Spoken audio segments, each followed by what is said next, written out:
మొట్టమొదట మీ అందరికీ నేను ప్రేమతో ఇస్తున్న హెచ్చరిక ఏమిటంటే, ప్రస్తుతం మీరున్న మీ పరిస్థితులను బట్టి అందరికీ చెప్తున్నా, ఇక్కడ ఉన్న వాళ్ళందరికీ, లైవ్ ద్వారా వచ్చినటువంటి బిడ్డలందరికీ అందరికీ చెప్తున్నా, ప్రస్తుతం నీవు ఉన్న పరిస్థితులను బట్టి నిన్ను నువ్వు నిర్ధారించుకోవద్దు.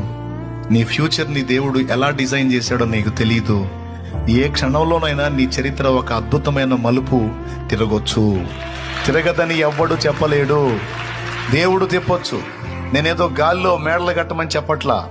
ఎందుకంటే ఏ క్షణానైనా మలుపు తిప్పే దేవుడు మనకు తోడై ఉన్నాడు. ఆయనను బట్టి ఆయన యందలి విశ్వాసాన్ని బట్టి ఈ మాట చెప్తున్నా. ఏ ఘడియలోనైనా, ఏ క్షణంలోనైనా నీ చరిత్రను ఒక మలుపు తిప్పొచ్చు. ఆ నిరీక్షణతో బతుకు నువ్వు దేవుని కోసం, ఆ విశ్వాసంతో బతుకు నువ్వు దేవుని కోసం, ఆ సంకల్పంతో బతుకు నువ్వు దేవుని కోసం. నీ విశ్వాసం నిన్ను సిగ్గుపరచదు. ఆమేన్.